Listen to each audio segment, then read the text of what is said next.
ဒီခီကတော့ဒီမှာပဲအဆုံးသတ်ပါပြီလို့ဖွင့်ဟလာတဲ့ရိုနယ်ဒိုဘောလုံးကျသူများအတွက်ကျမတို့ရဲ့1 million channel လေးကပြန်လည်ကြိုဆိုလိုက်ပါတယ်ခရစ္စတီယာနိုရိုနယ်ဒိုကသူ့အနေနဲ့ sorry ကလပ်အင်နာဆာအသင်းကနေထွက်ခွာတော့မှဖြစ်ကြောင်းအရေးမွက်ပြောကြားလိုက်ပေမဲ့ဘောလုံးသမားဘွားကနေတော့အနားယူအောင်မှာမဟုတ်သေးဘူးလို့ဆိုပါတယ်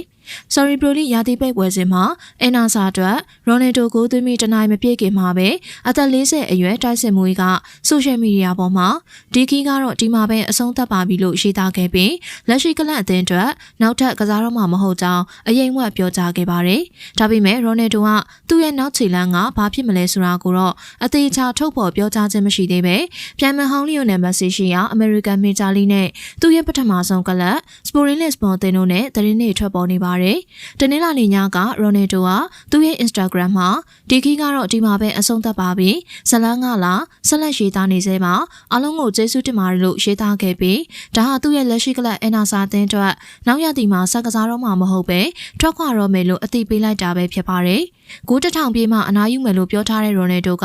အင်နာဆာနဲ့စာချုပ်တဲ့အတွက်ဆွေးနွေးမှုတွေမကြသေးမီကရှက်တန့်သွားခဲ့ပြီးတဲ့နောက်ဒီနေရာဒီမှာ free agent player ဖြစ်လာတော့မှာဖြစ်ပြီးပြောင်းရွှေ့ခြင်းနဲ့အသင်းစီကိုအလွတ်ပြောင်းရွှေ့ခြင်းနဲ့ပြောင်းရွှေ့နိုင်တော့မှာပါဆိုနီကလန်ဟာလီချန်ပီယံအရီတီယာရဲ့73မှတ်အကွာမှာရာသီသိမ်းခဲ့ရပြီးရိုနယ်ဒိုကလပ်မှရှိနေခဲ့တဲ့2ရာသီခွဲအတွင်းအင်နာဆာအသင်းစူဖလားလုံးဝစုကူးနိုင်ခဲ့ခြင်းမရှိပါဘူးဂိုးပေါင်း940နာကတ်နေပြီဖြစ်တဲ့ပေါ်တူဂီတိုက်စစ်မှုကဆက်လက်ကစားခြင်းစိတ်ပြင်းပြနေတာထင်ရှားပေမဲ့သူ့ရဲ့နောက်ထပ်ခီးစဉ်ကဘယ်ကိုဥတီမလဲဆိုတာကိုတော့စောင့်ကြည့်ရမှာပါ